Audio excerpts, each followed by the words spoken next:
Welcome, everybody, to another episode of Justin Vs Justen. I'm Justin with an E. And I'm Justin with an I. You probably noticed our fabulous new accommodations. We've moved up. That's right. We moved to the room next to the other room. Well, I was going to call it the Bat Cave, but I guess... It's like a cave. It's like a cockpit without a cock. Awkward silence. That's my superpower. Well, it's got two cocks in it, but... That went south quickly. This has gone terribly wrong. Well, anyway, we want to welcome you guys to tune in to another show, and he wants to take a moment. We're going to do it right at the beginning. He wants to give a special shout out to someone who gave us a shout out. Oh, that's right. I want to give a shout out to the Throwdown Thursday podcast for saying hello, and they just had their 100th episode, and they took the time to mention Justin Vs Justen, and it's one of my favorite shows. And I just wanted to say hi to Ashes, Agent Nicole, and Patsy the Angry Nerd, and Johnny Wolfenstein. Thanks, guys, for the shout out, and great show. Yeah, congratulations, guys, on episode 100. That's a big feat. We're still newbies here, so thanks for the help. Yeah, what are we on? Like technically episode 4 or something? Technically episode. This will be number 5 when it airs. Because we were young. We didn't know which direction we wanted to go. We were the youngins, but we found our way. It's much like college. We experimented a bit. We did. different. I don't know, drugs or what do you do? Eat different foods? I don't know. Some people it's sexual. Some people it's drugs. Oh, for me it's food. Yeah, absolutely. I'm like, enough of that crap. Like, let's try this. What's that? Ooh, scorpion pepper. In the words of Chef, there's a time and a place for everything, and it's called college. Yeah. That's right, children. That's right, children. Well, anyway, we want to start out the new show. We got the new segment there, so I hope you guys like it. So far, it seems to be getting a pretty good reception there. So we want to start out with our Week in Geek. Justin, take it away with your Week in Geek. Week in Geek. So what did I do this week? I did a couple things. I went out to a place that we like around here called Half Price Books. So they were having a sale, and I bought some comics. Surprise! Yeah, I got one of them that I got was called Batman vs. the Monster Men, which is pretty cool. And the other thing that I did is I watched a lot of Teenage Mutant Ninja Turtles. That was really fun. And then I watched Back to School with Rodney Dangerfield, Sam Kinison, and the creepy kid from Christine. I mean, Back to School, that's the classic. Yeah, Back to School is great. Great and movie. Rodney Dangerfield, I mean... Hey, you're all right. I get no respect. Yeah, pretty much. It's like, it's great. It's great to watch him. And another thing, Vonnegut, put a stop payment on your check. That's great. Oh, Rodney Dangerfield. You were taken from us too soon. What was he? I don't know. He was 77. He was in the 70s, so... Yeah, I mean, one of my all-time favorite comedians. The guy was hilarious. When he started getting into movies like Caddyshack and all that, it's classic. I mean, even Ladybugs was funny. It had its moments. Ladybugs, it wasn't horrible. I mean, it's a Rodney Dangerfield movie, Yeah, pretty much. It's I guess it was more of a Jonathan Brandis as a girl vehicle. Yeah. But unfortunately, that may have warped him. Yeah. Oh, well. Next subject. So, Teenage Mutant Ninja Turtles, watching that. I picked up some DVDs ultra cheap at Toys R Us, and I was watching them in anticipation of my daughter Rachel coming to visit, so I figured we'd be able to watch a little bit of those together, so that was pretty cool.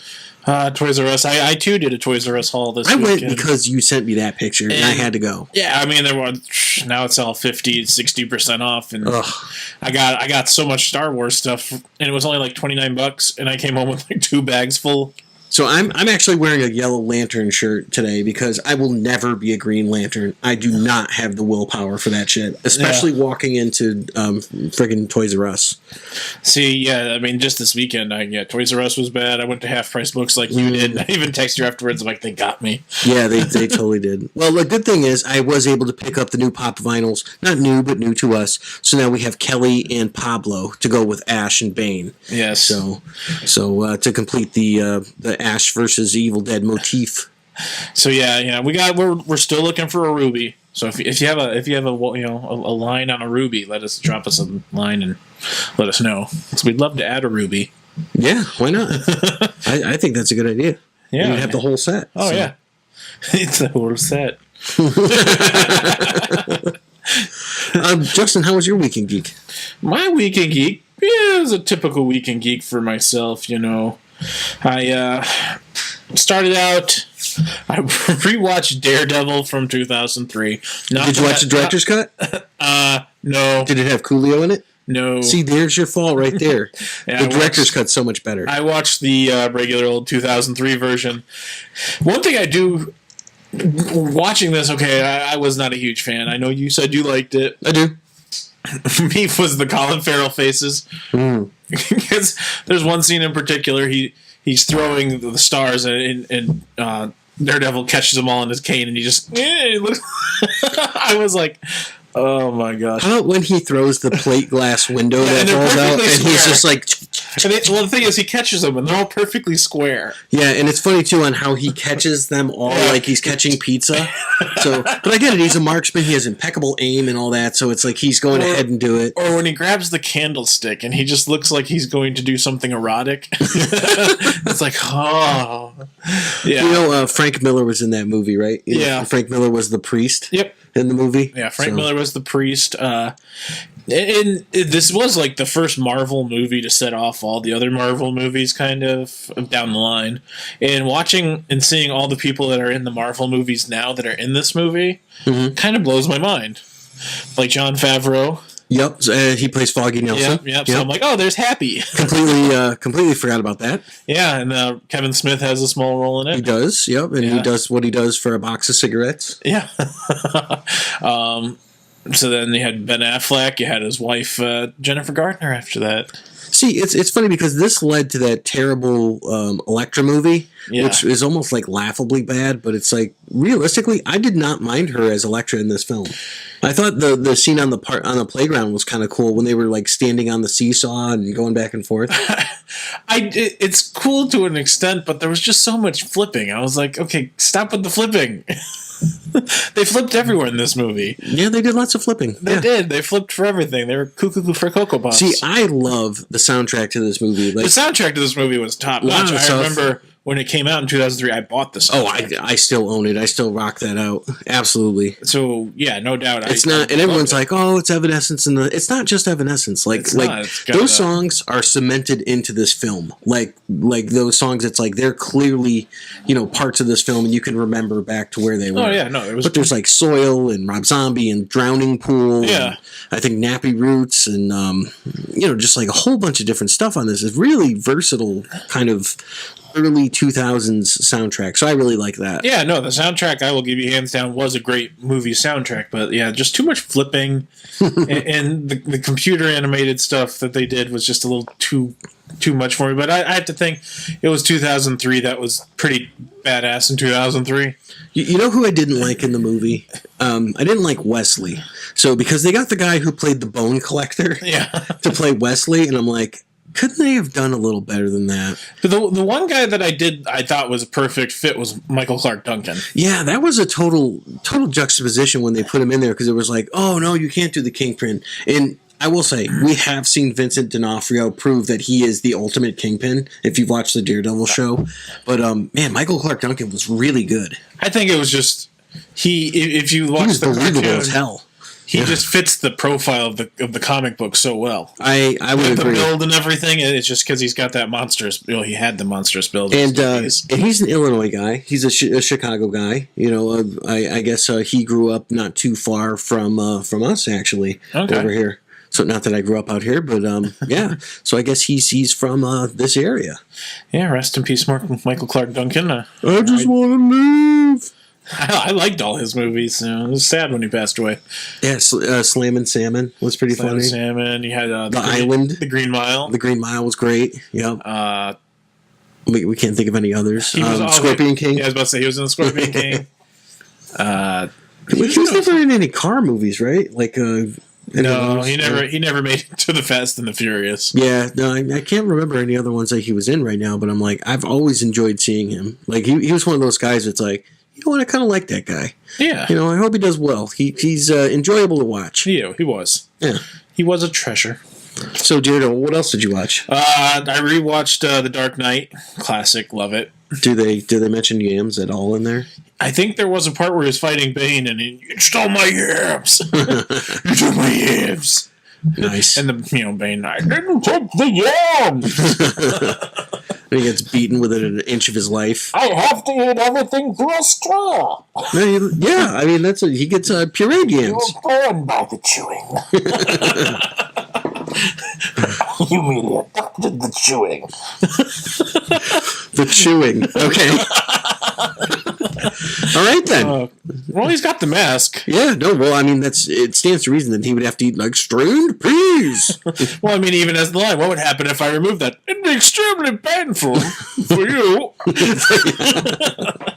It's like a mix of Sean Connery in there, isn't it? It's like, yes. Well, there's certain parts where like Tom Hardy's accent comes out really thick in some of the words, and it's almost like he sounds like French or something. So I've seen the Venom trailer like 100 times at this point. Just going like from because I went to go see Solo. We'll talk about that in a bit.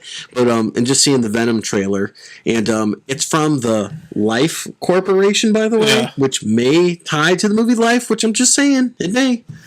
Same studio. But I mean, when you hear him, he's like, "I got really good at hiding." I'm like, oh man, that's an accent, isn't it? You got the symbiotes. Yeah, symbiotes. Well, I saw a funny meme that was comparing Venom to the new It. No, how they look alike when they move there. So. Yeah, that's a thing. Yeah, Christopher Nolan's Batman, though. Back to that, it was great. Yeah, I wish they would have made another one, but I don't hate like a fourth one.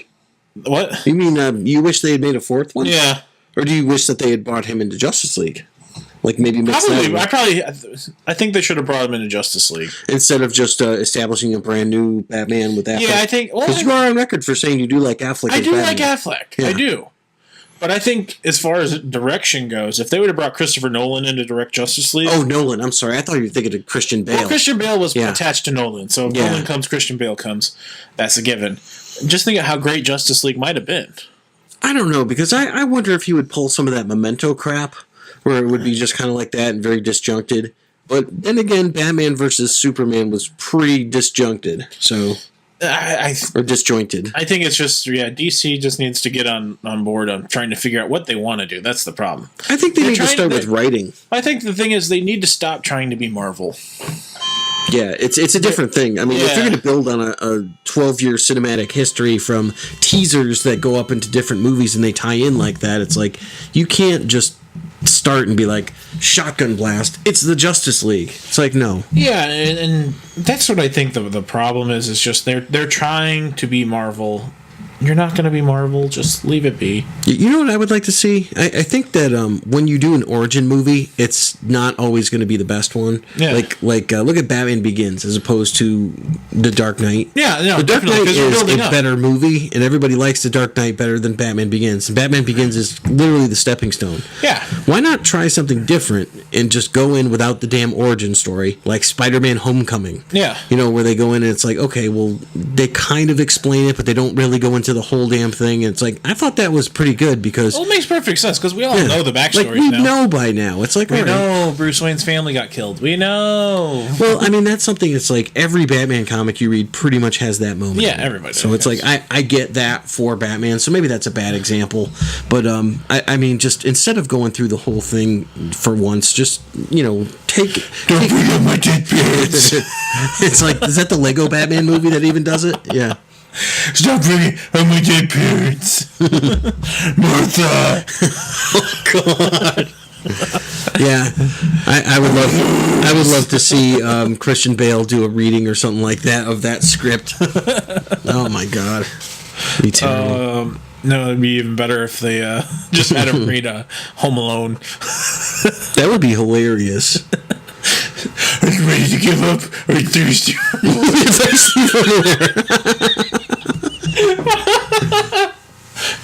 Remember and imagine if the two I can't remember anything else that he said. Imagine if the Sticky Bandits were Bane and the Joker. Oh my God. I can't even think of it. So hairy. Which one's Marv?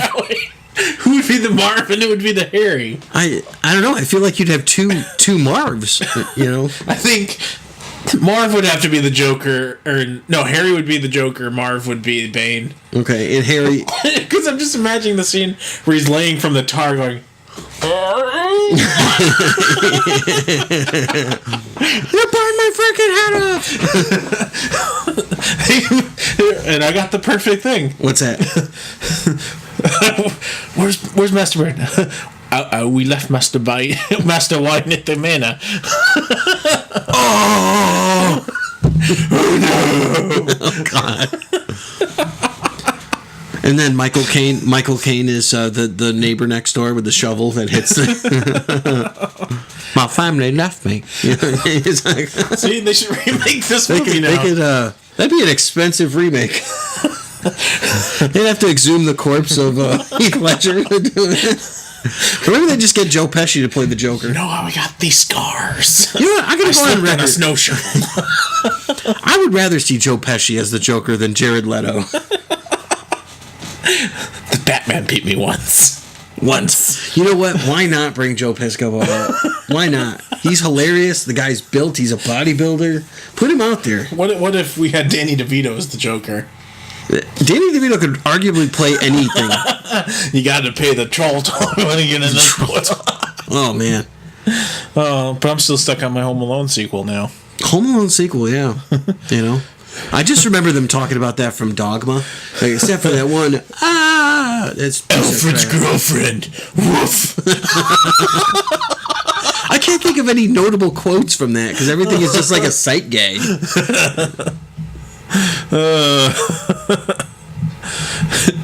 We are the Stinky Bandits. Okay, that's great. So continuing with my Weekend Geek, you must have watched Home Alone recently. I did. I actually haven't watched it in years. Fooled me. Yeah. I watched it so many times as a kid, I just never forgot. Yeah, no, that's true. So I continue with my Weekend Geek. I also was watching Ghost Adventures because it's a guilty pleasure. Another shout out to another show, Matt and Shannon from the Duo Finds. They went to Zach Bagans' museum. They're in Vegas, I believe. Yeah. Which he's the star of Ghost Hunters, so watching their show made me want to watch Ghost Hunters again. And I love the Instagram pic of Matt under the water. That was my favorite. if you watch the Duo Find, Matt's a good friend. And I just love how the third episode they had in Vegas, he's just walking around, everything ends at Vegas. So yeah, if you haven't seen it, or if you haven't seen our episode where Matt was here as a guest on the show, you can walk back. I believe it's titled "Eating 30-Year-Old Chewing Gum." Yeah, if you haven't watched it, Matt brought some 30-year-old Batman bubblegum trading cards, and he loved it. By the way, he kept chomping on it the whole time, and he ate that and those cards were kind of cool too. The cards were cool, and I said I was going to give them back to him, and I still have them. Shh! Don't say anything. There's stickers in there. There are, and so I mean, no stickers. There were no stickers. Quiet, you fool! The stickers could be ours. I'm gonna put it on my Trapper Keeper. Oh, your Trapper Keeper? Yeah, it's the Trapper Keeper 3000. Where do you keep your documents? In a briefcase. Oh well, in my document holder, my dossier. Well, I've got a rude dog Trapper Keeper. Did you ever see the South Park episode with the Trapper Keeper 3000? Is that the one where it becomes Akira? Yeah, and it just keeps growing. So. Don't they like Tetsuo? Don't they feed it Rosie O'Donnell or something? Yeah, I feel like that's appropriate. Yeah.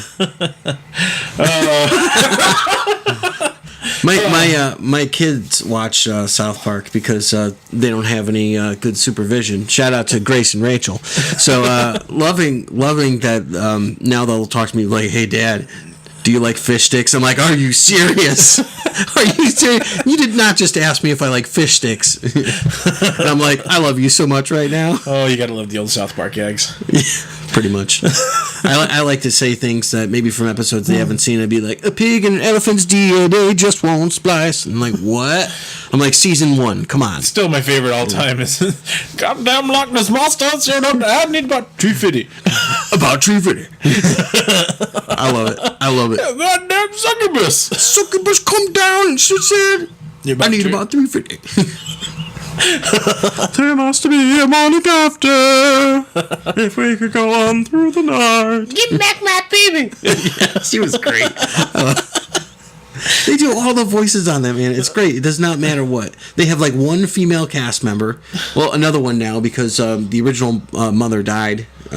Chef died. So, a couple people on there. Well, he quit the show before he died, so. Yeah, and I mean, they kind of roasted him. Ever since the Scientology episode. Yeah, I mean, he I like how they put stuff on there, so this would be our first time tonight making fun of a religion. So, but I feel like it's socially acceptable at this point to make fun of Scientology. I think it is. Seeing as how we're both pagans that hold nothing dear, so we worship the almighty dollar, but... I worship Batman. I thought you worshipped the movie Battleship. In Battleship we praise. Actually, we're both part of the Church of Wayne. Yeah, no way. I am. I would like to point out I am a fully ordained minister in the Church of Dudism. Because the rug ties the room together. It really does. Did it not? Man. What were we talking about? I don't know. We went off in the left Home field. Alone. So let's wheel it back. This week, we both saw the new Solo movie. Yes. Red Solo Cup, you fill me up. Yeah. Wow, and the graphic is red. That's pretty awesome. So, this movie, I think a lot of people... They dog it. Even watching what people say online right now, there's a lot of people that dog this movie. Dude, we dogged this movie. I think going into this, everybody dogged it. We all thought it was going to be a steaming pile of junk. Because that's the way even the studio kind of played it off. Was like, yeah, this movie's going to be horrible. Yeah, I think that the big expectations were really on Donald Glover when people were going to see his version of Lando and all that.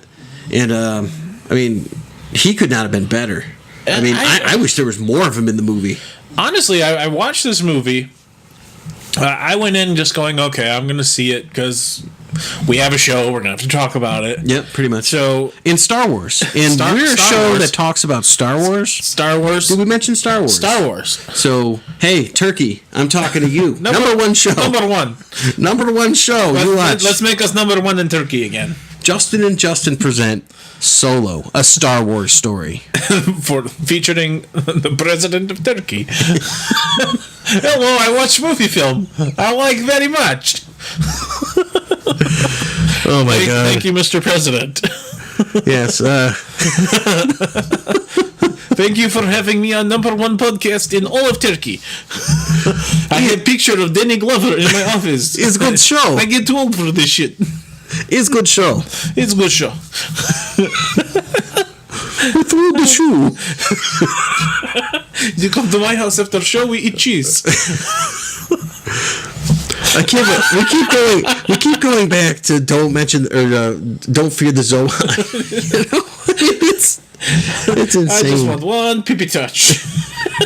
He's okay. His mother. All right. So who's in Solo? Who is the actor? Because I had never seen this guy to my knowledge. This guy, his big bush. He's Big Bush. He wear gold chains. He wore gold chains. Gold change. Oh, so I don't even know what this kid's been in. I was like, is that the kid? And I'm gonna butcher his last name because he is someone I haven't really seen in much. Eldon Enrich. Is it the kid from Valerian? He has been in Beautiful Creatures. Oh, Caesar. Okay, so I know him from Beautiful Creatures. I saw that. Running Wild. Didn't see that. Stoker. Whoops. Greased. Good thing I didn't read that. Greased Stoker. Yeah. So yeah, he hasn't been in a ton of movies. So he was the boyfriend in Beautiful Creatures then. Yeah. So I do recall seeing that. That was a a movie to watch. I mean, it wasn't great. It wasn't any. It was just like, okay, there's magic and stuff like that. So yeah, I thought he did a pretty good job. I think he did good. I mean, like I said, I went into this movie because I know we have to talk about it. And yeah, exactly. We're ratings whores. We wanted. Yeah, I mean, we want to tag Star Wars and everything. Was Chewbacca played by the Chewbacca, or was it played by someone younger? It was played by Jonas Struham. Oh yeah, so he's younger. like, how tall is that kid? I have no idea. I don't have his stats in front of me. What are his measurements? Been playing. I take it he's been playing Chewbacca and all the other ones though. Oh wow, he even plays Chewbacca in Lego Star Wars. He does. That's hilarious. Yeah. So yeah, he his whole life. Basically, the only acting credits he has is Chewbacca. You know what? I would fully be able to live with that as an actor. We were like, oh no, I can't express my range. Dude, you're Chewbacca. How awesome is that? Yeah, that's the only thing he has to his credit there. He's Finnish, though. That does not shock me. He does not speak the English. No? I don't know, he might. Finland. But this movie was pretty good. It was. I thought it was entertaining from start to finish. Good actors this time. I mean, I thought this was much better than Rogue One, which I have been seriously harsh on. We both have it, and I can say it's better than Rogue One because I stayed awake. You did not fall asleep. I stayed awake. So, in terms of this, I mean, it's a good movie. I don't think we're going to spoil much of it. Like, there's some cool stuff in it, and I feel like it's so new that you should just go out and see it. I would definitely recommend this movie because if you're an actual hardcore Star Wars person, you've already seen it. You've already seen it.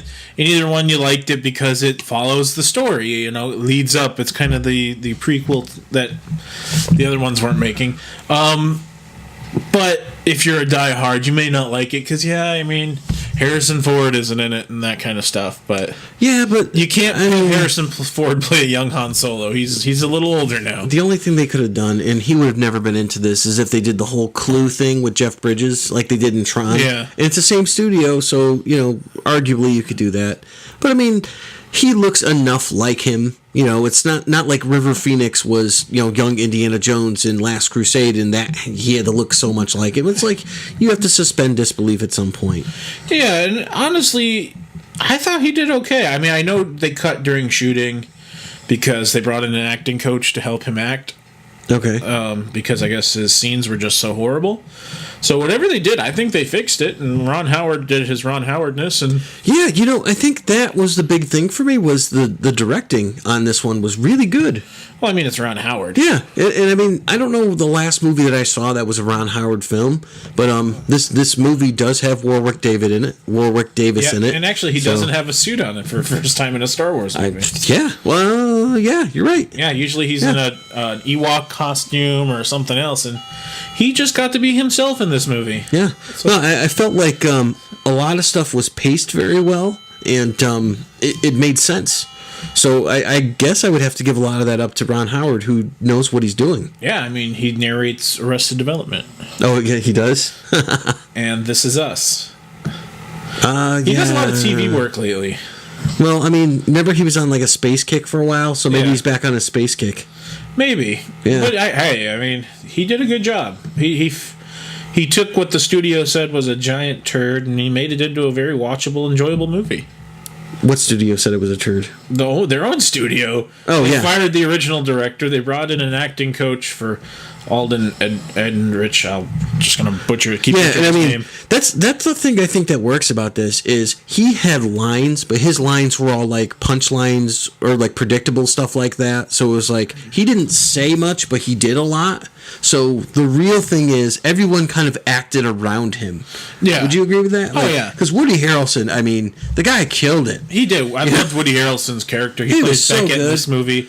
And he was awesome. Vision was in this movie. Yeah. He played. Well, I won't give away what he. Yeah, played. we're not gonna, but I mean, he was in this movie, so it's like there's a lot of tiebacks. And there's an appearance from one of your favorite people. When I said he's in, is it played by him? And I was like, yes, it is. And you were like, I just need to see it for that. Yeah, I mean, seriously, because it's like that was one of the biggest, like the secret character that shows up at the end of this one will blow your friggin' mind alone, and it's one of those things that was like the biggest botched thing of the the prequels will go to. The coolest thing of the botched.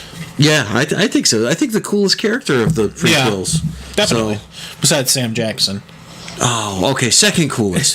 Yeah, no, that's true. Because you can't kind of go there without saying that Mace Windu was the man.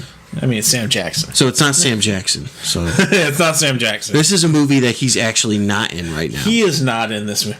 Woody Harrelson's popping up in a lot of stuff, though. Between Josh Brolin and Woody Harrelson, it's the summer of Josh and Woody. He's Solo. What would you rate Solo? See, that's a good question because it's like, if you're giving it the letter grade, if you're a teacher grading this essay paper, I'd have to say it's a C, but it's a high C.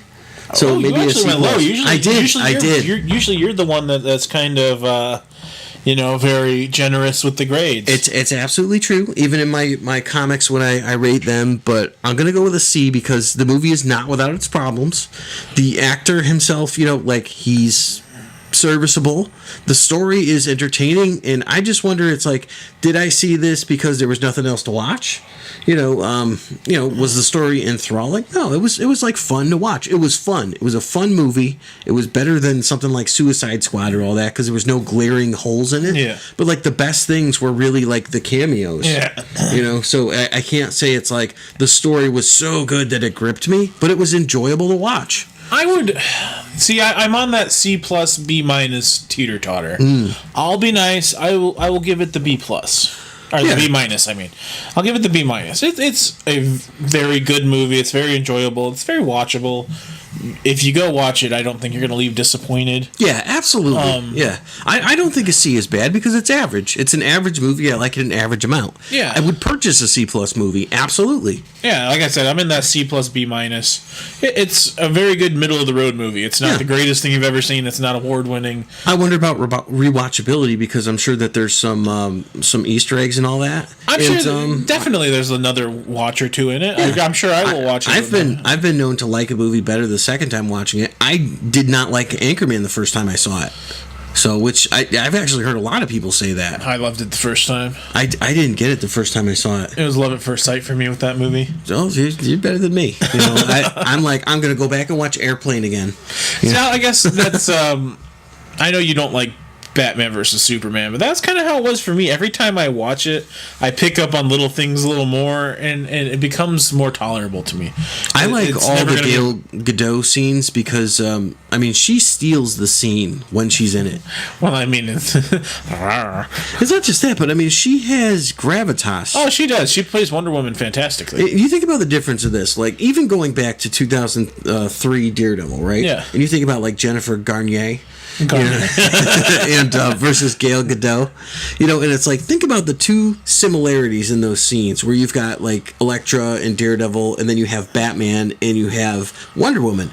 It's like very similar, but you have someone who is just a more kind of a mystique, alluring character and I just think like the Wonder Woman works so much better than the Elektra. So, and people feel free to argue with me if you like Jennifer Garner better as an actress and all that. But I'm just saying, even though that movie is kind of like, they're both steaming heaps, most people would say, I would give it to Gal Gadot because she was just so much better. She was, and... I don't even know that she's that great of an actress, but she was great. As far as Wonder Woman goes, she's great. I love her as Wonder Woman. I think she's got the... She has like the sexy appeal, but she also has that strong appeal, kind of. Mm-hmm. It's not out of the realm of unbelievable that she is Wonder Woman. Yeah, I think so. But also I think it's a circumstance where we've seen so little of her. She's been in a few movies here and there, but it's like she can pull this off because she hasn't put her flagpole out as I am this person yet. Yeah. Where it's like with like Samuel L. Jackson, he was supposed to be Nick Fury, and is that his defining role? I don't know. I don't even know. Like, what can you say? Well, Gal Gadot, the one thing that she does have go for her, she was in the Israeli army. Yeah, but she is a tough chick. Yeah, I get that. I've heard that before and all that, and it's like, I don't know if that really does it for me in terms of like believability. It's like, so what? She's an actress. She can follow orders. So can soldiers. Well, she was a soldier. Yeah. Well, I'm not citing soldiers in the least. I'm just saying I don't know if that if that sort of experience lends itself to being a better. She looks good in it. Shut your mouth. Yeah, she does. She's got an excellent personal trainer, so she looks good in the Wonder Woman costume. You shut your mouth. Yeah, she does. Oh, yeah. Tell me you saw the preview with The Rock, right, and Solo, right? The preview for the new Rock movie coming out. The skyscraper. Oh my God. We may have a movie to combat Geostorm. And Nev Campbell is in it. But no, see, the problem is if you look at all the movies that The Rock does, even Rampage was not good. There's no sign of stopping on these, by the way. But he's still going. He's not. He's going to keep making them. And the thing is Dwayne Johnson's personality alone. You watch his movies, and when you leave, you're not going, oh, that was horrible. You leave a Dwayne Johnson movie, you just go, it was all right. It was entertaining. It did its job. Because it's Dwayne Johnson. Him by himself. He could just have a movie of him sitting in a lawn chair eating a bowl of cereal, and you'd probably leave going, it was all right. It wasn't horrible. They do show him eating cereal in the preview. Yeah, and there may be a lawn chair involved. I'm just saying, his personality, I think, would make... There's nothing I don't think that could beat Geostorm as far as... Well, that was the 2017 heap, so I wonder what the 2018 heap is going to be. Oh, man, that's a good question, because a lot of the movies that we've seen thus far are actually pretty good. Yeah, so far this year we've had a lot of good movies. Nothing really sticks out as just a garbage. What was... Our graphic! No! No, we're still... My bugles! Oh. Jon Favreau. Oh, yeah, so Jon Favreau also shows up in this new Disney movie, Solo. Yeah, he does. Yeah. You don't see him, you just hear his voice. He's interesting. So, well, he's gonna direct the next one. So, he's directing the next Star Wars. Or I don't know if he's directing the next one, but he is directing a Star Wars movie. I'm good with that. I mean, that's okay. He did Cowboys vs. Aliens, right? I mean, he's done a lot of movies. I just go back to the one where he's in college. Yeah, and, PCU. Yeah, where he plays Gutter. Blow me where the Pampers is. Excuse me. Can you blow me where the Pampers is? So you're wearing the band of you're wearing the shirt of the band that you're going to see. Don't be that guy, Gutter. Yeah, it's a good movie. Excuse me, Mr. Gutter. I didn't exhale. Hey, but he's been in some good. Chef was an excellent movie. I did not see Chef yet. You should watch it. It's an excellent movie. I watched it. I'll check it out. And it's actually really good.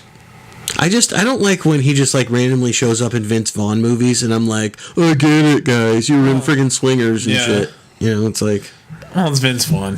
Vince Vaughn's kind of gone to the wayside there. Yeah, I mean, he's the straight to DVD collection now. He is so funny, but he is so much better in intense psychological roles. He is. Well, the problem is the only reason he works in comedy with Owen Wilson is because they're both the same characters in everything they play. Yeah, wow. It's like, I don't know. Is it funny? Is it funny to be there to console your friend on his birthday every year because his parents died? Is that kind of a funny thing? Huh? I guess so. Huh? And then, it's like, he's gonna talk fast now. And then Owen Wilson just goes, wow, wow, wow, wow. We're gonna go to Applebee's. Wow. So yeah, they just have their little shtick and it works. Yeah, I mean it's one of those things. It's like Kevin Hart and The Rock and like John C. Reilly and Will Ferrell, which I happen to think is like the best pairing. I think that is the best duo, especially because John C. Reilly is actually in some very serious movies. Yeah, and then he comes back and he does these movies with Will Ferrell. And he is so damn funny. Like, I mean, dude, you were in like Hoffa and stuff like that. He was in Hoffa? He was in Hoffa. I didn't know that. I know he was in Gangs of New York. He plays the driver in Hoffa. No shit.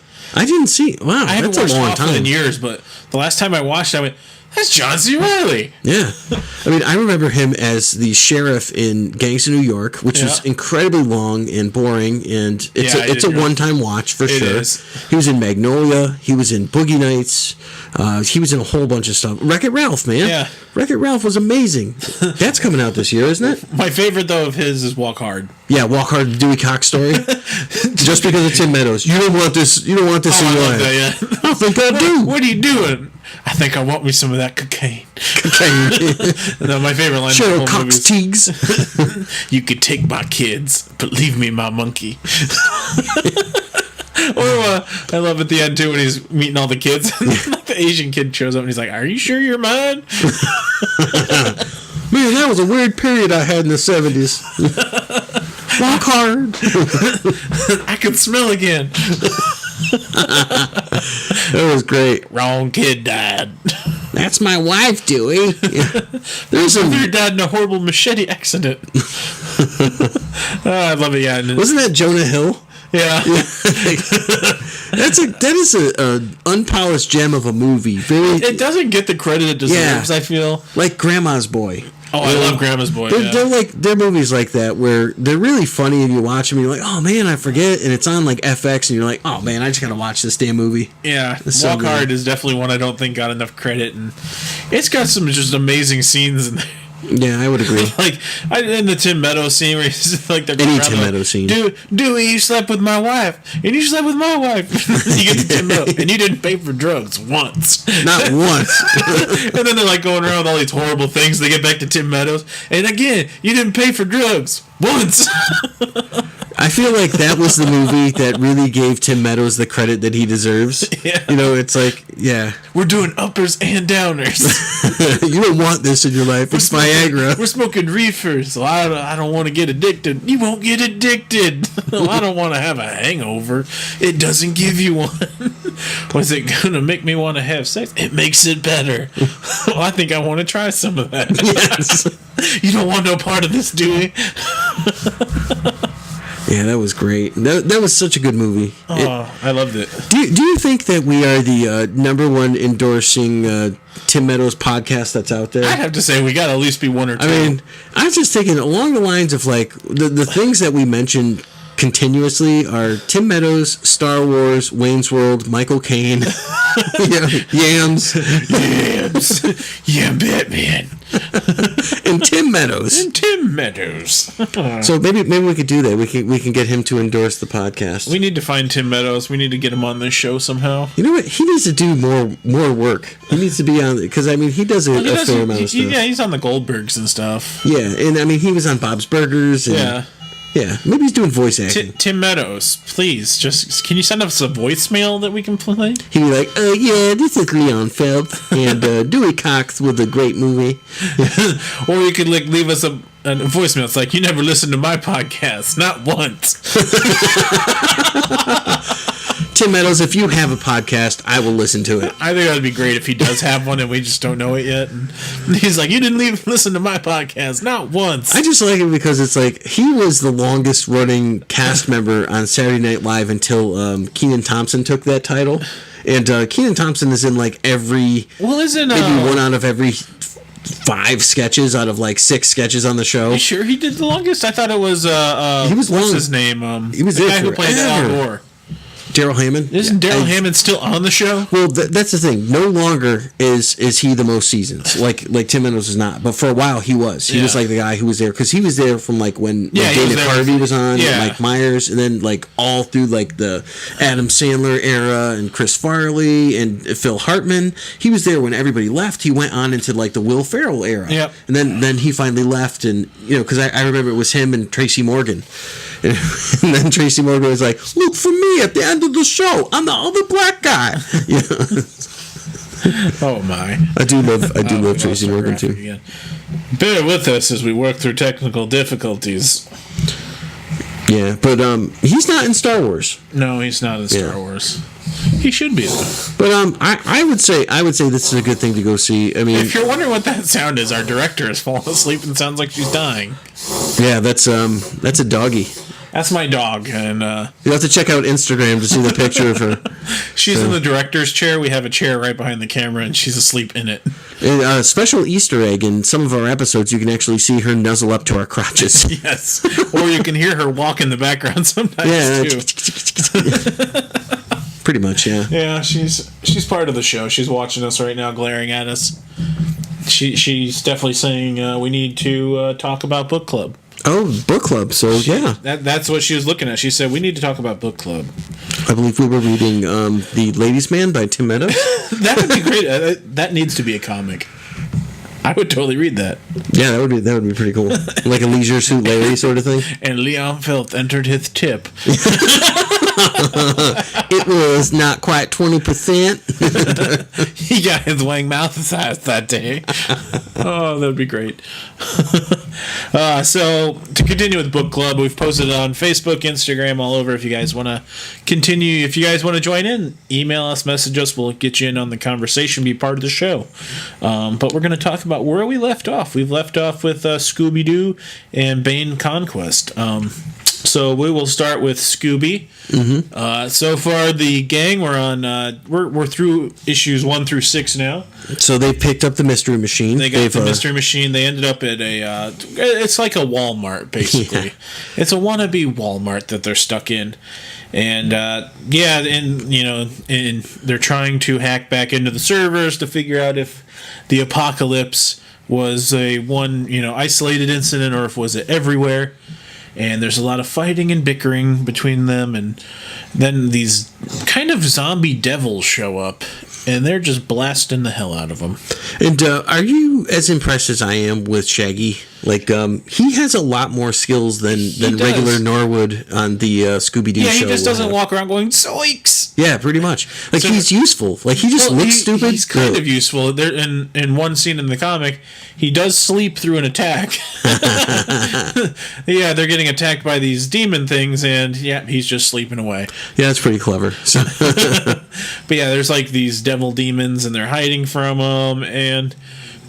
so far we're still at the store. We haven't gotten away from it yet, but to be continued. Hasn't been a huge plot development yet. So. Yeah, so it's kind of like Day of the Dead then. Yeah, or Dawn of the Dead. Yeah, it's building up. They ended up at the mall.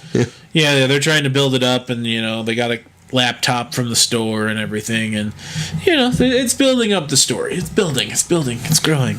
And Velma is constantly impressive.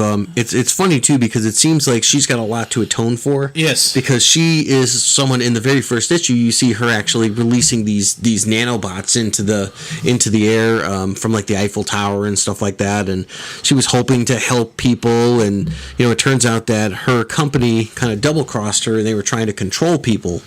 And Daphne and Velma do not get along in this comic. Yeah, they definitely don't. They're at each other's throats the whole time because she gets along with Fred. Yeah, and, Fred's kind of affable. He gets along with everybody, it seems.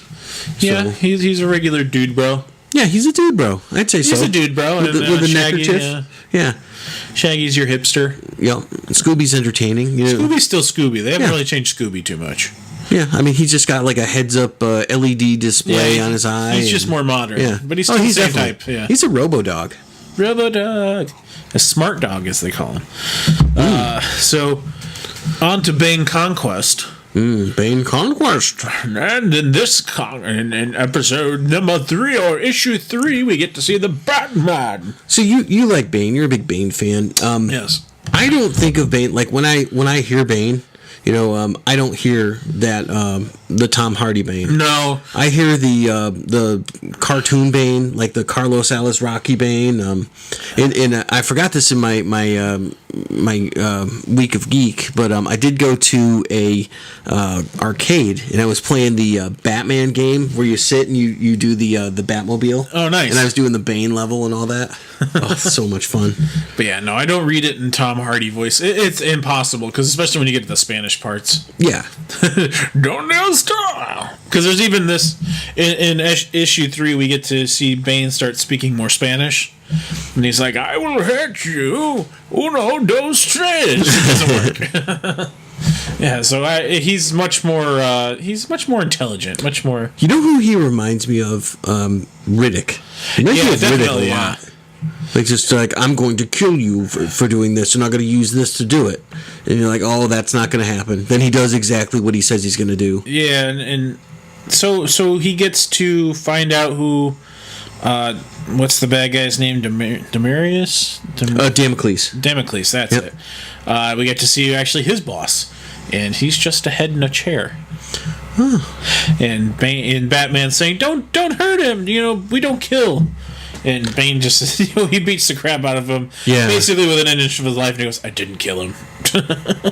Yeah, Bane, not yet. Bane has an interesting sense of morality, because it seems like he could just turn it on or turn it off at will. Yep. And, the guy is just he's so fascinating because when you see him, you don't think that he would act like he acts. No. So he's just a really cool character. Yep, and in issue 4, we get to introduce the Catwoman. Mm-hmm. Catwoman is making an appearance now. Yep. And him and this, I forget the head guy's name. Bird? Not Bird. The guy who oversees all this evil villainness. Him and Bane strike up a bet to see who can take out this gang quicker, because he only does stuff through the internet where Bane's more physical, hands-on. So he's more like, I can hack into them and I can ruin their lives this way, and Bane's just like, you can't just do that. You gotta go in there and you gotta kind of rough them up. I mean, and that's the thing too. It's like we've seen that with him before in the second issue when they were trying to give him intel on this, and then they see on the thermal scanners that their boss is down there just trying to tear shit up and like ripping people up. And it's like, yeah, Bane likes this. He likes the violence, and you know, like it says, he was born in the darkness. I was born. He was raised in the darkness. Raised in the darkness. I mean, he was raised in a prison. You merely adopted the darkness. He's hard. He's tougher than a coffin nail. He's a pikey. It's for the uninitiated, Bruce. We are the initiated. See, I just watched it this week. Yeah. No, you know your Bane quotes. Theatrics. But it was blinding. Like I said, there's just some of the pronunciation in the movie that I'm just like, well, I have to find one of us in the wreckage, brother. The fire rises. I like Wayans Brothers movies. What?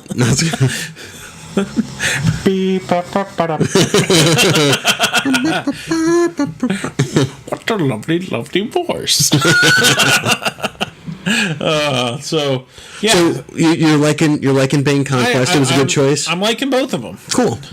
And tune into Book Club. We'll be talking about issues. There'll be 5 and 6 for Bane Conquest, and we will be covering 7, 8, and 9 for Scooby Apocalypse. Mm-hmm. So if you want to get in on the fun, this video will be posted on Monday. So we'll have to give you some time. So and Scooby has gone. I think we're on issue 24 or something like that, because it's just been running for about a year or two, something like that. So and Bane is a 12-issue miniseries where it's gone up to number 10, but there's been like big blocks of time in between the issues being released. So there's plenty of time to catch up on this, and we're trying not to give too much away, but we want to get you excited enough to start reading it. Yeah. So do that, and let's interact a little bit. Let's find out what you like about it. What do you think's interesting about this particular? Or if you have a comic that when we get done with these that you want to join in, definitely let us know. We're always up for. I am looking forward to getting a viewer or a listener who's going to tell us what to read, and I think that's going to be really cool. And hopefully it's something good, and not some joke. I hope not some jokey jokester. It could be good. It could be terrible. I mean, you never know. Like it could be like Adventure Time. It could be My Little Pony. Who knows? I want you to read 50 Shades of Grey. Yeah. I'm like, you mean again? All right, for a 12th time. Page 35, am I right, ladies? Should I read my autographed copy or my non-autographed? Your autograph. Mine's autographed by J.K. Rowling, who insists she didn't write it. The guy who played E.T. Gray got his penis stamped on one of the insides of the covers. Is that a thing? I don't know. Is that what they do at like an adult expo or something? Can you imagine that? Like you're at like a bookstore that's selling like collectible books, and you're like, "This one is a rare find. It has a penis stamp in it." That's horrible. They just like press it like a flower. I guess you'd have to dip it in ink and then set it in the book. I don't know. I've never seen. Isn't that like how they were trying to determine who it was in Porky's? This book, the autobiography of what's his Ron Jeremy, with a pristine mushroom print on the inside. It's a lovely, lovely book. A mushroom. There's a lovely print of his mushroom right here. Wow. And you thought Racist Jason was bad. It's got a lovely copy of his fireman's helmet. Another South Park reference. Is Ron Jeremy still relevant? I don't know. Probably not. I mean, that's the thing. Like, is he alive still? I mean, yeah, he's definitely still alive. Is he still alive? I'm wondering, is there like a millennial equivalent that you could go to, or probably not? You know, I don't know. I don't stay up on that news. Yeah, I mean, we're clearly not millennials, so, but, I mean, I wonder, is there going to be a point when it just doesn't make sense anymore to be like, and Ron Jeremy, it's like, oh, you're talking about a wang, you know? Talking about that wang. Yeah, so I guess there's fewer and fewer celebrities who are known for that nowadays. Yeah, I don't Except know. for clearly us. We'll send you an autobiography. All right. With it stamped. If you like a book with our penis print in it, send $5. We'll send you. We'll autograph our the giveaway. We'll penis stamp a comic. A comic? Yep. Oh my god. Like a hardcover book of some Chicken Soup for the Soul. This is. Thank God YouTube can't cancel us.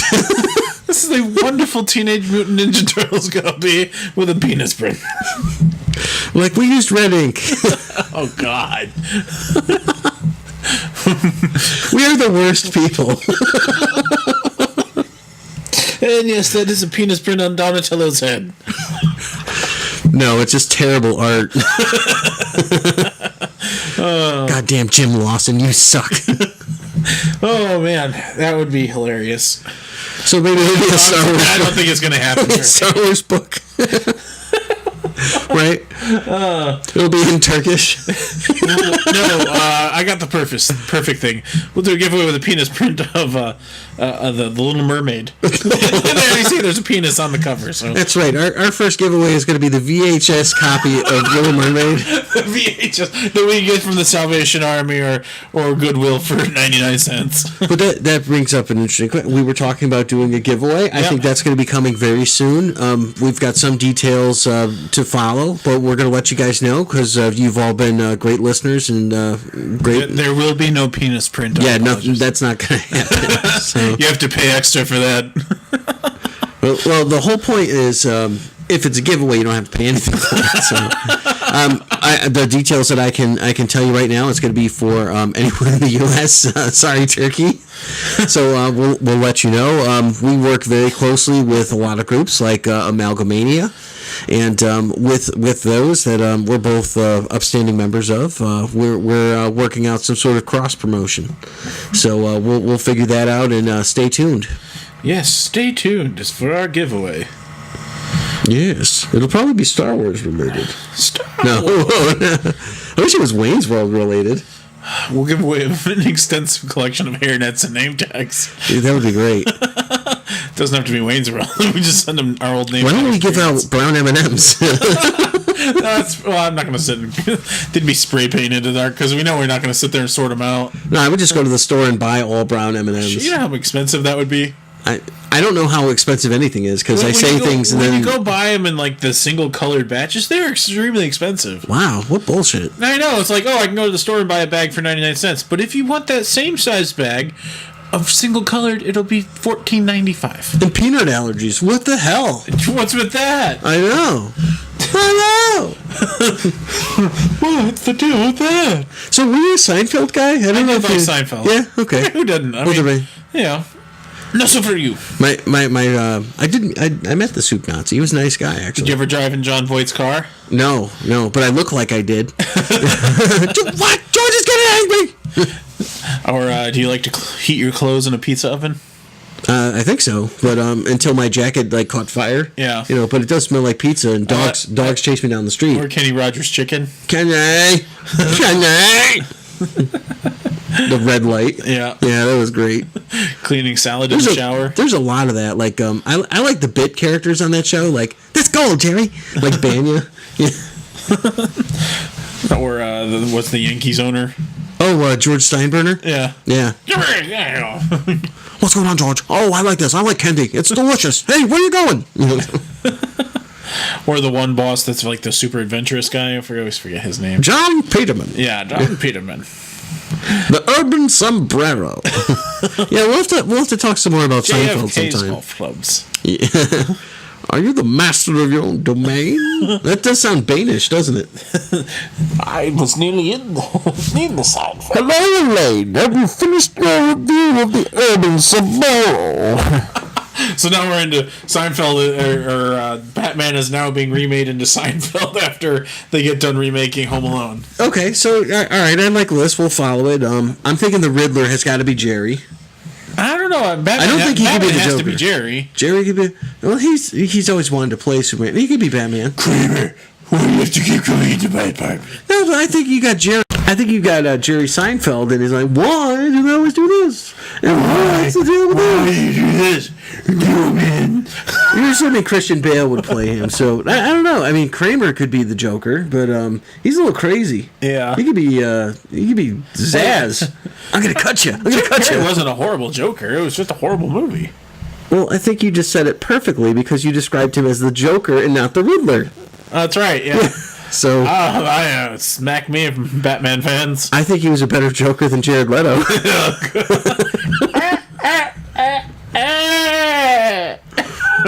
Pretty much. I mean, he was Fire Marshal Bill. Dude, Tommy Lee Jones hated him. Yeah, he was like Two-Face. He's like, you're an asshole.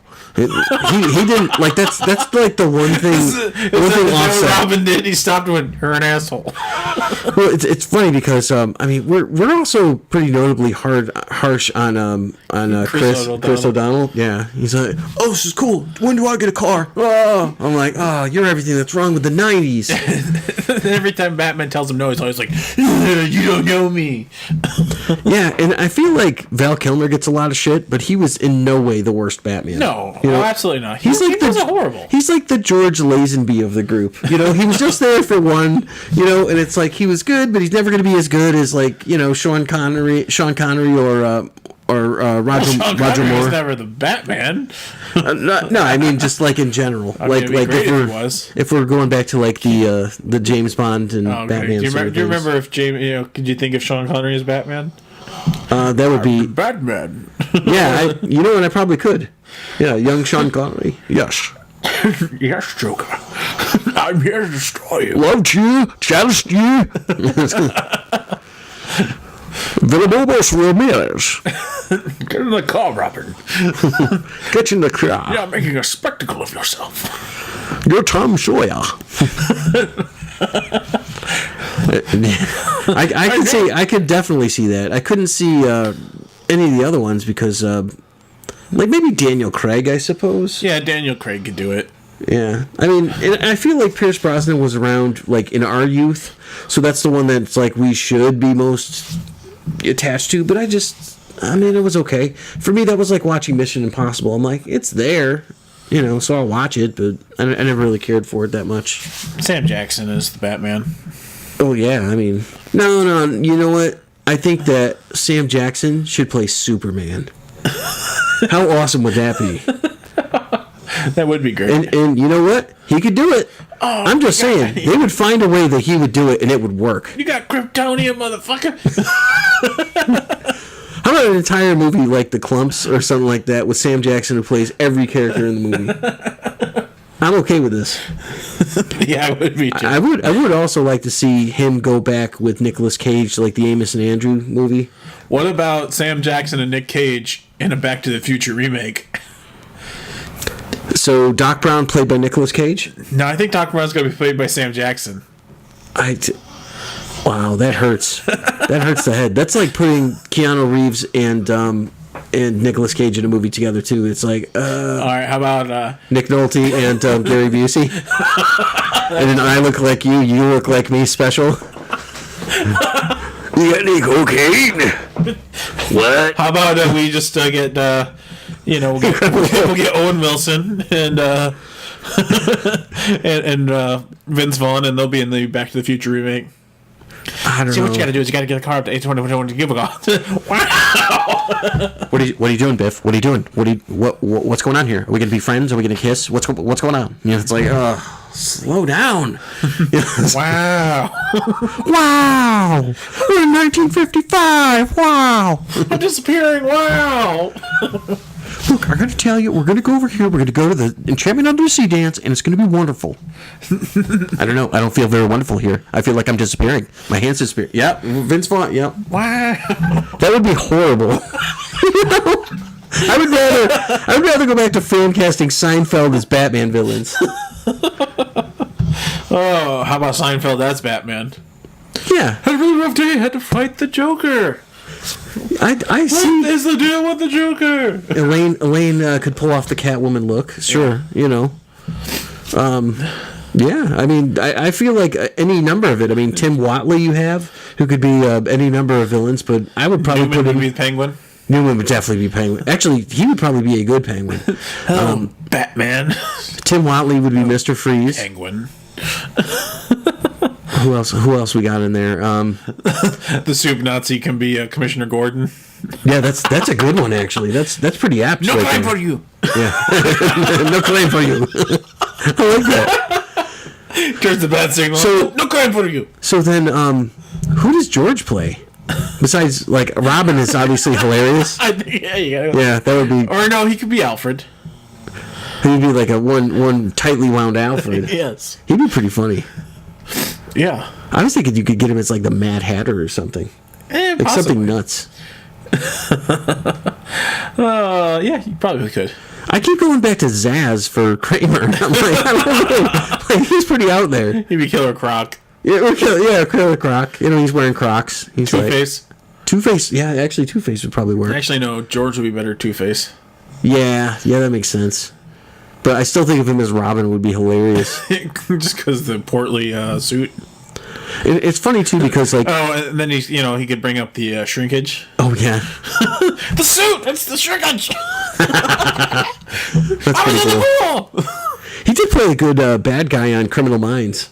I never saw that one. It was he had like a long white sort of ponytail and all that, and he was up against Hodge. So he actually went after Hodge's family. It was pretty crazy. So. Oh, those great. Which connects to Gubler on there, like the blonde guy who's kind of like Lieutenant Commander Data. He actually played the Riddler in the Arkham movie. Okay. Yeah. All right. Good stuff. Yeah, pretty much. You're like, yeah. Don't mind if I do. So about those collection of name badges and hairnets. So I do want to bring up some news here. We do have a new Spawn. Did you see that today? I did. Jamie Foxx. Jamie Foxx is the new I'm Spawn. wondering if this is an odd or an even number movie for him, because that seems to predicate on how good they are or not. Yeah. I do not doubt his acting ability, whatever. I do not doubt his ability to play an action star whatsoever. I just wonder if he's going to do a Christian Bale voice. Yeah, that's the thing that I've seen a lot of fans kind of wondering, is he just doesn't have the voice. He's going to be like, Violator, I'm going to rock your world. He's going to sing him a song. Do you hear me moaning?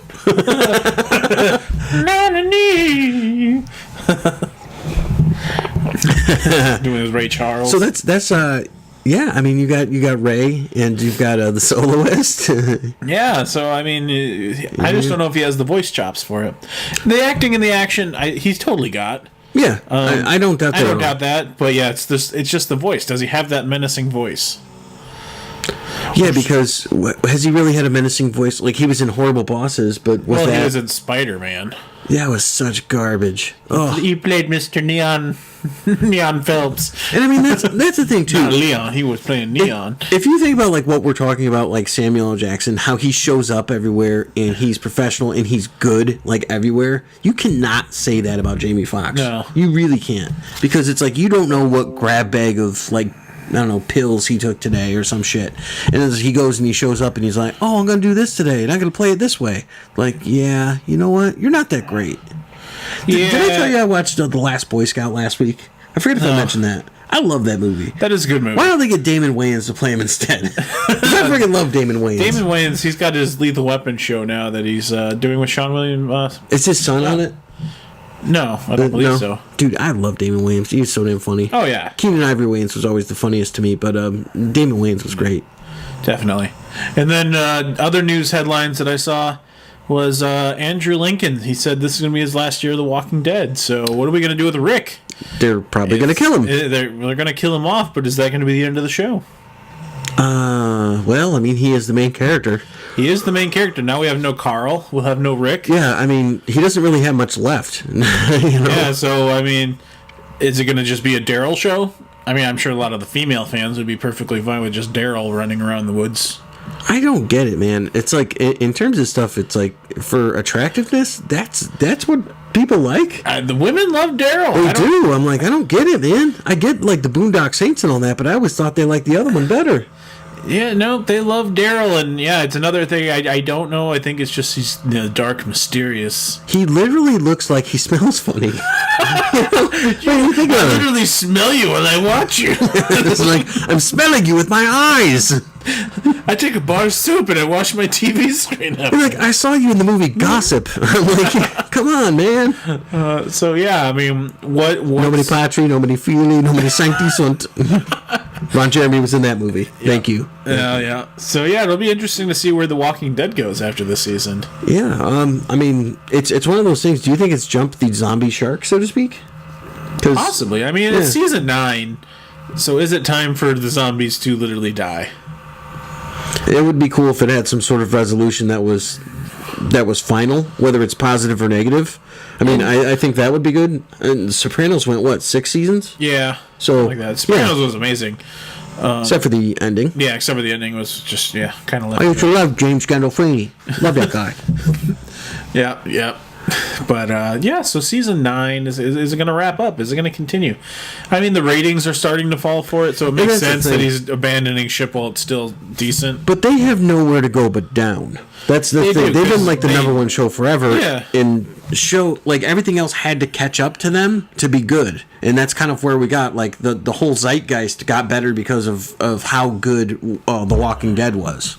And the thing is they didn't follow the comic book. Yeah, they did slightly, but not a whole lot. Yeah, they really didn't. Negan in the comics is a lot meaner than he is in the show, and all that kind of stuff. And I think if they would have followed the comics, it would have probably not done as well rating-wise, but it would have been more of a longer story that's better played out.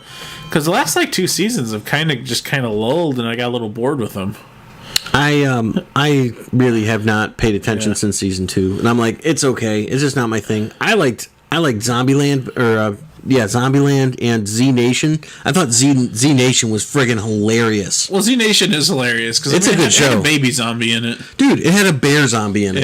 Yeah, and I mean that was really cool. So I enjoyed that show because they were looking to control. They're looking to control Z's because they don't call them zombies with Reefer, and like they have basically Shaggy on there, and or Chong.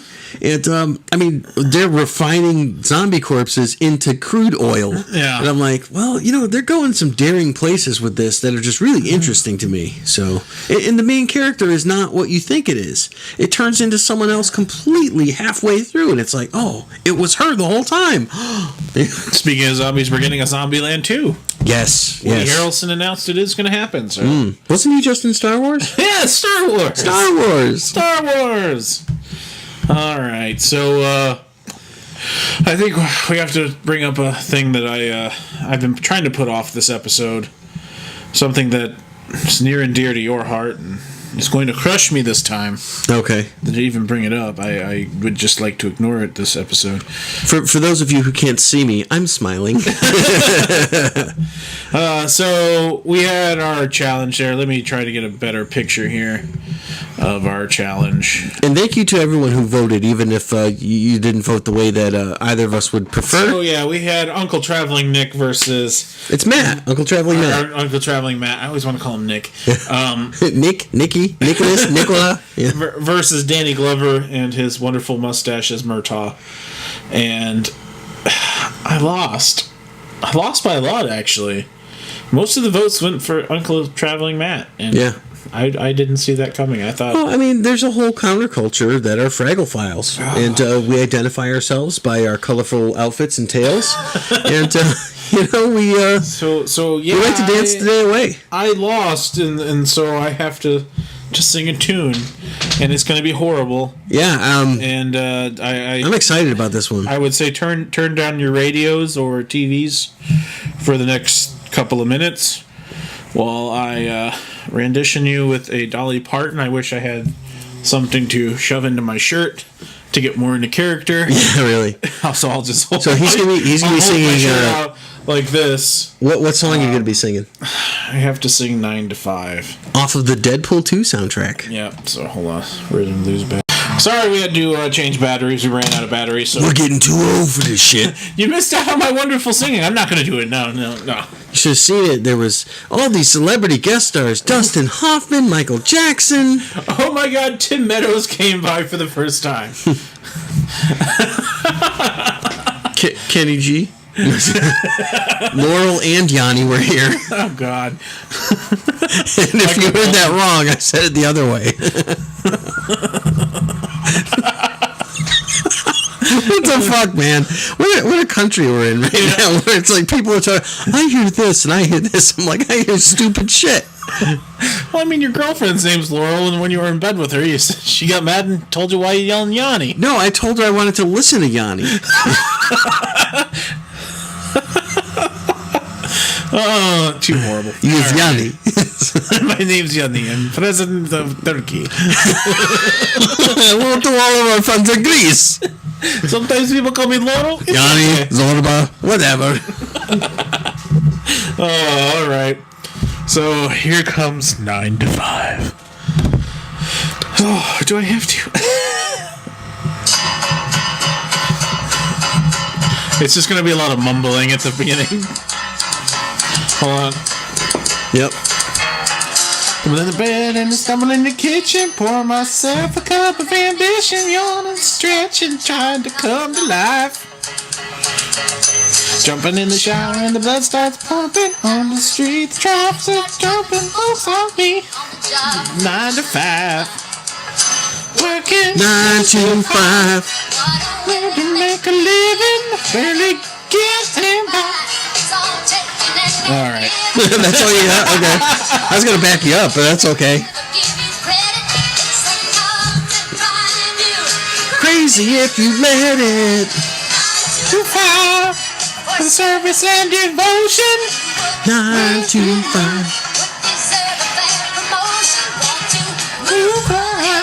But the boss don't seem to let me. Oh, I'm sorry, I thought it was mime to 5. I like how you're doing the Ray Charles head shake. Alright. Yes, 2 for me. 2 to like 5. You are up now. 2 to 5. I don't know, it's like 4 or something. The score is 9 to 5. Kicking my ass. Yeah, so we'll have to think of our next challenge soon, and we'll get that up there and posted. Maybe next week we could do that in between the book club. Or maybe, let's see, maybe we can come up with it right now. No! Let's see. Should it be Star Wars related? Maybe it should be. Maybe it should be, yeah. Let's see. New Lando, old Lando? But that's really not fair. No, that's not fair. That's not fair. How could you not pick Billy D? Oh, yeah. Oh, yeah. The fucking capes, man. Hey, that's a custom piece. A closet of them. It's a custom piece. It's tough when you're going Star Wars. I know, right? Best ships, best droids. Droids? Do you like droids? I do like the droids. Okay. We look up. But I mean, R2D2's he's my favorite. Well, I mean, you can go with him. I got another favorite. I got a different favorite. Oh, do you? Yeah.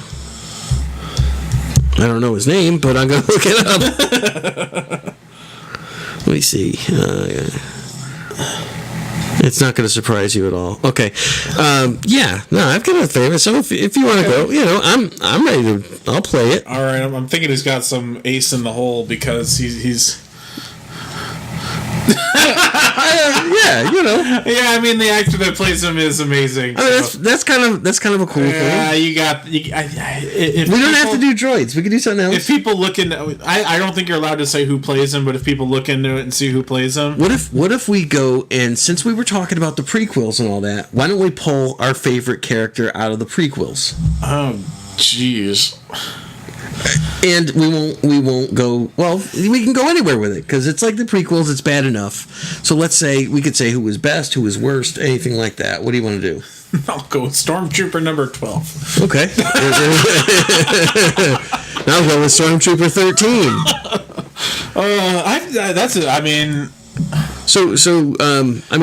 There's clearly some good stuff and bad stuff in this. There's Jango Fett. There's Mace Windu. How about the challenge? Is your favorite line from the Star Wars movie? It could be any of them. Oh, from any of the movies, my favorite. Any of the movies, your favorite line. So, the easiest one would be, I have a bad feeling about this, but my favorite line from them would be the one that I can remember the most right now. I love you. I know. So you can go with the classic. Yeah. I'm going to go with the prequel when they're talking about sand. They're talking about getting into places. And he's like, sand. It gets everywhere. It gets into every crack or crevice or something like that. I'll have to look up the exact quote. Okay. But they're talking about sand getting in their ass cracks. All right. Well, I don't know any prequel quotes, Yeah, the Han maybe Leia. You're in the deep doo-doo, Jar Jar. Oh, God.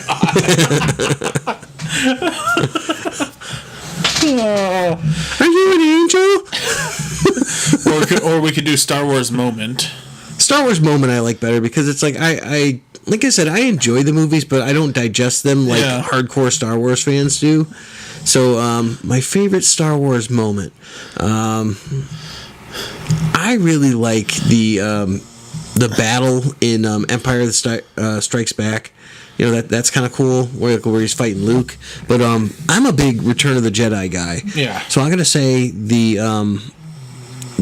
Endor battle on there, like when you're fighting with the Ewoks and all that, and like they're doing like the speeder bikes. Yeah. I love the speeder bikes, so I'm gonna go with that. You're going with speeder bikes, okay? Yeah.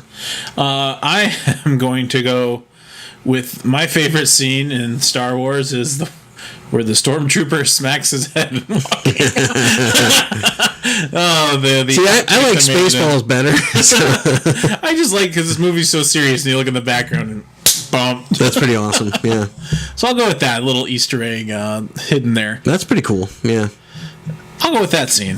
So you're going to go with speeder bikes. I'm going with the head hitting. Yeah, I like the speeder bike part because I feel like it adds a different dimension because there's like all this stuff going on, but then it's like they find a way to add a car chase into it. Yeah. So it's kind of funny and like that whole Don't lie. You love Ewoks. Well, I wanted to go with something from the movie that was not directly related to Ewoks because I feel like love Ewoks. I'm not saying I don't love Ewoks. I know. A lot of people hate the Ewoks. I like them. I like the cute little fuzzy things. That movie came out when I was like 2 years old, so of course I'm going to like Ewoks. That's like how I rank on people younger than me that like the Power Rangers, and I'm like, yeah, that was not my thing. But it's like Ewoks were my thing. I watched the cartoon. I had the plush toy. I've seen the Battle for Endor. That was a horrible movie. A TV show. Back at you, crash. Just because that's an actual quote. I know. I've seen it. When they knock on the door and who's there? Oh, TV. You rang. I got my beatus. It's Wilford Brimley. I forgot. Wilford Brimley is like, I have diabetes and my foot hurts. How could you forget that Wilford Brimley is talking to the Ewoks? Oh man, how about his hair? It's like, was that before or after Cocoon? I think it was before. Oh man, he's living in like a hobbit shack, and he just opens the door like, I got the beatus. He's like, I'm angry, and you're wearing a headband. And then he said, he gave my earning about $350. The main character was this little girl, and she looked like a cast off from Rainbow Bright. Oh, the kid. The movie was just atrocious. You can't even find it anywhere anymore. I have it. I downloaded it. Really? Yeah. Oh, wow. I paid for the download. Here, take that. I paid for that horrible movie. I know a lot of people who still have it on VHS, but I wouldn't doubt. That's a collector's item now. Yeah, no, seriously, it is. I've heard that the really valuable VHS tapes are like the Disney release only to VHS ones. Yeah, like Oogity Boogity and stuff like that. Like those are the ones the stuff you can't find anymore. Yeah, you can't find them. Like you're not gonna find The Battle of Endor on Blu-ray or DVD. It does exist on DVD, but not on Blu-ray. Not yet. I've never seen it. I've only seen VHS copies. I looked it up once because I was trying to buy it, and it was very expensive. All right, let me take a look real here. I'm certain that they made it. We're feeling verklempt. Talk amongst yourselves. The chickpea is neither a chick nor a pea. Discuss. Let's see. Battle of Endor. Well, I certainly know that they have like a Lego set, but yeah, that's what popped up is the Lego. Yep. Battle of Endor DVD. The DVD. Yeah, it's $24. Okay, so that's not as bad as I thought. Actually, I figured it'd be more, but yeah, there is a copy, and it is. Wow, a Target exclusive. I know this one's $70. That one's $190. Wow, it's not even Blu-ray. I don't know if it's like one's a better version of the other. That one's $71.99. Do they all live in that one? I mean, it's like Wicket come back or something, or I want to know that one that's $190. Why is it so expensive? Who's the other one? Like Longclaw or something? Like has Wilford Brimley's penis on it. Oh my god! You brought it back to the penis. You brought it back to the penis print. So diabetic. Just like. So the following groups that we've offended: Scientologists, diabetics. Probably Christians, because come on, Wilford Brimley. Wilford Brimley fans, yeah. Well, you know what? You should be ashamed of your damn selves. Well, it says it has a small red print. It's about 2 inches of full length. It does. He's not wrong. It does say that. Wow. Okay. I want to be at the Comic-Con with that sign. Hold on a second. I want to talk to you about a reverse mortgage. It's like, all right. Wow, this is 4.7 stars out of what, 10? Good value, 97%. This thing's $190. I gotta see. One of the things that someone who bought this also bought. There's nothing.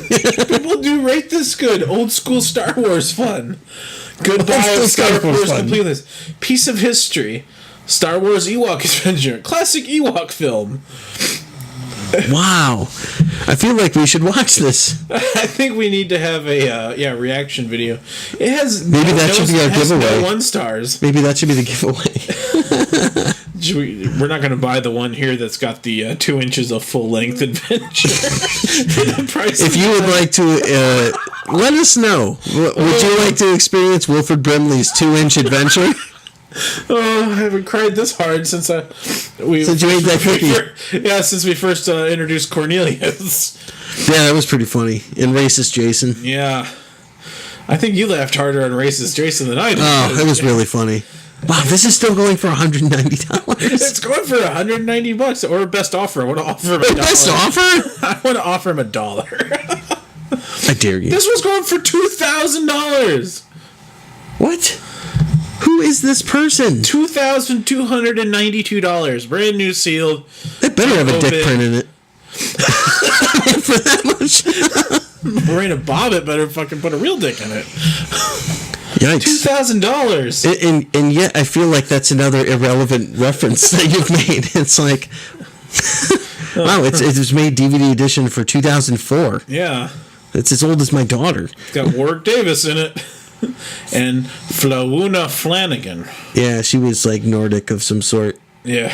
Icelandic, I think. Wow, buy it now at $2,200. Yeah, let's just. And shipping's only $2.99. Oh, well. I feel like if you spend that much, they should give it to you for free. Oh, yeah, I'm pretty sure. And how is that not a Prime item? There'll be no insurance. Well, this is eBay. Oh, yeah. No, eBay's bullshit. It is bullshit. It is bullshit. You give him one of the easy ones. But yeah, there's some copies that go for like $70, $80. And then there's some that go for like $20. Yeah, maybe we should give out copies of the Ladies' Man. Oh. Do people even have DVD players? I mean, I do, but you know. I mean, if you got an Xbox or a PS3 or a PS4, or I guess so. Yeah, those are all fine, suitable machines. Let's see if this thing is on Amazon. Wilford Brimley penis. Oh my God! I can't spell Amazon. Look at that picture of Almost. Gonna need that picture back. Have you ever watched Battlestar Galactica? I never got into Battlestar Galactica. Yeah, I've heard from several people that it's pretty good, but I've never gotten into it. I've never gotten into it. Am I a poser nerd? No, because Battlestar Galactica, it's like you have Star Wars, Star Trek fans, and then you have the guys that are neither of those, and they like Battlestar Galactica. Yeah, I've never seen a fan of like Star Trek or Star Wars that's also a Battlestar Galactica fan. I've seen about 50-50. I mean, usually I'd say it's like, there's like those hardcore guys like my father who's like, I like Babylon 5. And I'm like, God damn it, Dad. When I was at Half Price Books, they had a whole shelf of clearance Babylon 5 figures. I saw that. Yeah, I was like, oh, should I text Justin? Oh, God, I fucking hate Babylon 5. Well, I feel that way, like how most people feel about like Rosie O'Donnell. You know, I was looking for a Wesley Crusher doll for you. I was going to buy, but they didn't have it. That I would like. Well, I was searching. I was pulling them all out, and I'm like, oh, these characters suck. Maybe I'll get like a Gowron or something. But, Star Wars Ewok Adventures is $42.95 with Prime shipping. Wow, and then there's a second Ewok movie too, isn't there? Yeah, well, there's two of them that come in. It's the Caravan of Courage and the Battle of Endor, all in one. Yeah. Warwick Davis is in it. That's a shock. Mr. Brimley. Yeah, I don't know. I mean, I get Jar Jar was like the worst thing ever in Star Wars. Like, that's not even contestable. You know, but I didn't have a problem with the Ewoks. That was like, they hit me where I lived. You know? I had no problem with the Ewoks either. Yeah. But, I mean, I'm not a stormtrooper, clearly. We're back. And we're back. I'm Troy McClure. You may remember me from such films as The Erotic Adventures of Hercules and Dial M for Murderousness. And The Erotic Adventures of Ewoks. The Erotic Adventures of... Ooh, you shaved. And by that he means the Dingleberries. Oh, yeah. Well... As far as I'm concerned, I got nothing else to add this week. No, I think it's good. I mean, we talked about Star Wars. We filtered in some stuff. We even mentioned Michael Caine a little bit. Yeah. Michael Caine? Dirty Rotten Scoundrel, that Michael I think Caine. we got them all. We just didn't get a silver. One thing we didn't talk about, I think I'm going to jail. I was in the Ewoks movie. Morgan Freeman, turns out, might be going to prison. In real life, I became friends with Andy Dufresne in real life. His name was Carlos. When I get there, I'm going to pick on the biggest bitch I can find. When I went to jail, I saw my friend Bill.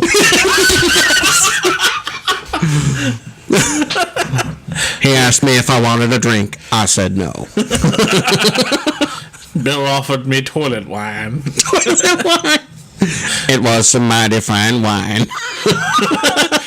And I woke up the next morning. I mean, I'm still going to be a Morgan Freeman fan, you know, in terms of everything. I don't think he's as bad as Bill Cosby. You know, it's human nature to kick someone when they're down, especially when they've been up so high, but it's like, you can't really put these guys... It's like we said last episode. You can't put these guys on pedestals because it's like they're human too. Yep.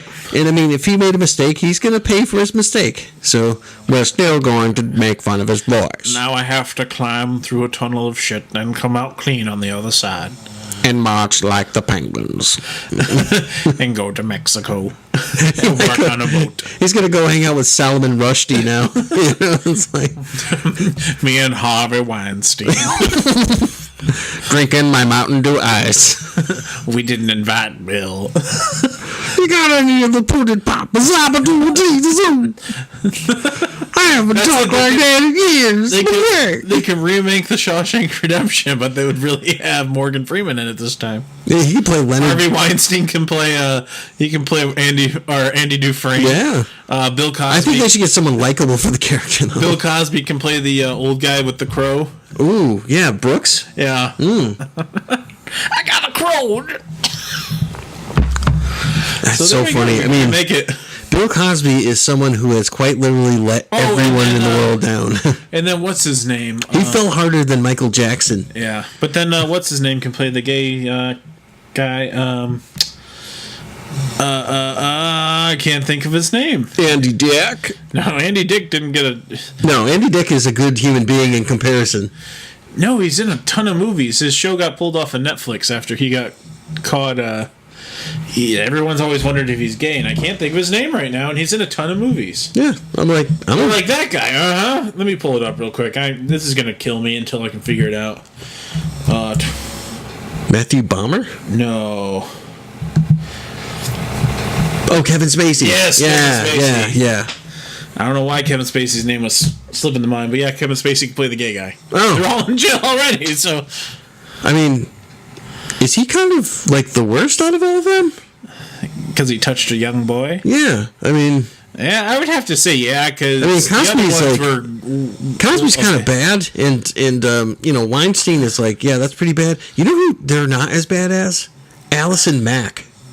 Yeah. She would be in the female version, though. Yeah, I mean, Orange is the New Black, starring Allison Mack, and she's like, hey, can I brand you and, sell you into slavery? We're like, dude, you're on Smallville. Yeah, the world is a grisly place. Aren't you glad that there's podcasts? There are, and then the podcasts bring the joy, and then you have the jello pudding, and and then you slip someone a pill. I understand you're a man who can get me things. I don't think I'm willing to do that, Bill. And that was the day that Bill sucked a penis. I gave him a book, and he gave me a penis print.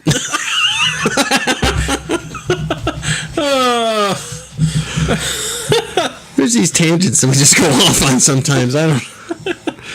And that is Wilford Brimley in this movie? What are you doing here? The diabetes. He's not Yukon Cornelius, man. Well, Yukon Cornelius can be the guard. And there's Ewoks in this movie, right? There's got to be Ewoks in this film.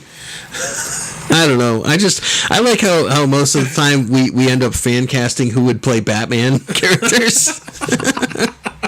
It's just good fun. Except for now, all the criminals would have to just do is go, Batman raped me. No, I didn't. I didn't touch him. Was that a Weinstein production? It might have been. I know he did all of the Quentin Tarantino movies. Man, Tarantino dropped him in like a hot second. Yeah. He's like, sorry. Is he going to direct the next Star Trek? As far as I know, still, yes. That's going to have so much music in it. But I also heard there might be a female director now. I don't know. That whole thing's got me confused. I just want there to be more Trek. I wanted to get to a point where they reboot Star Trek: The Next Generation. Well, yeah, I mean, we were talking about wrapping up the podcast, but we got to dive into something I know you're extremely excited about. They just talked about building a Star Trek theme park. Awesome. I will go there. Universal was talking about building a Star Trek theme park to rival Disney, who was right next door to them in California and in Florida. Yeah, I mean, to me, it makes total sense because you don't have to have crazy rides. You just have to have interesting rides. Yes. And people will go.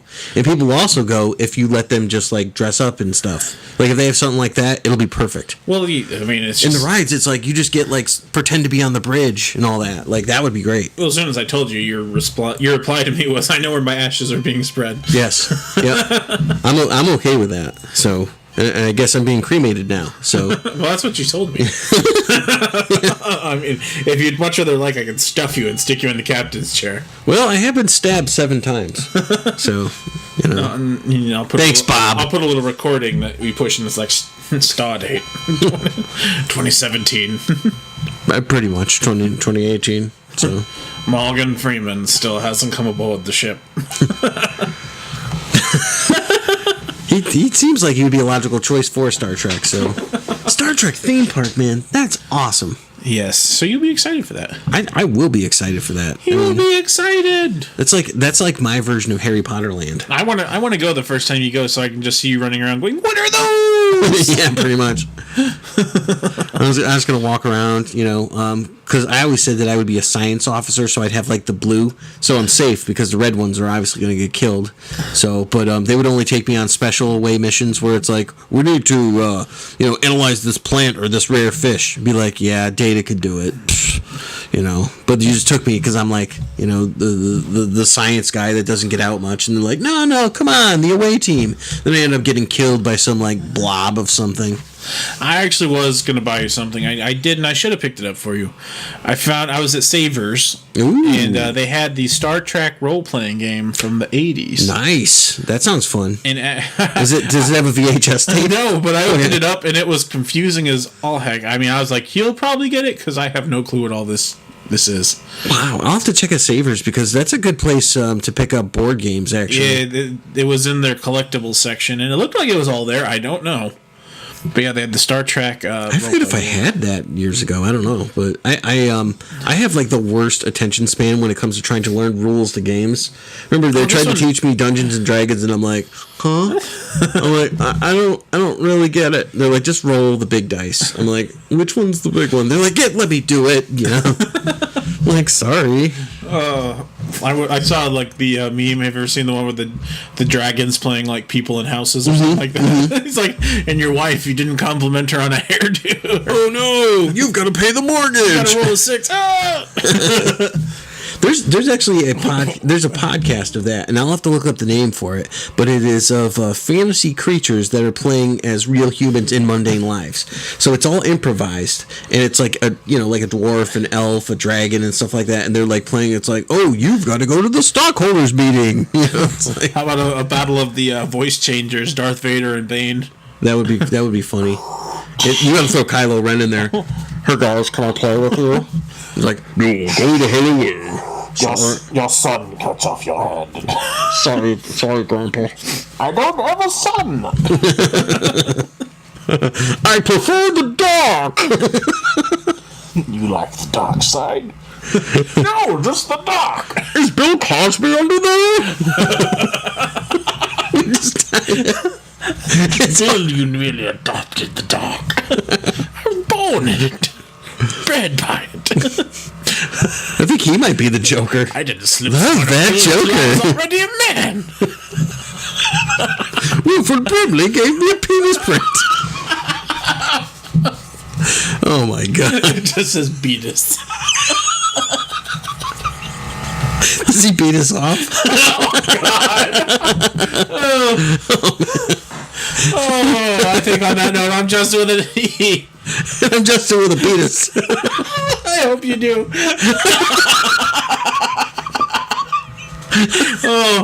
Don't forget to hit subscribe, like, follow us on social media. Yeah, this is going to be the one that makes them subscribe. We just got to get out of this before Walter Brumley comes with his beatus. Oh my goodness. Alright guys, I'll catch you next time. Have a good one. Check out the book club. Be sure to get out there and vote in our challenge. Don't worry, we're not going to give any dirty giveaways.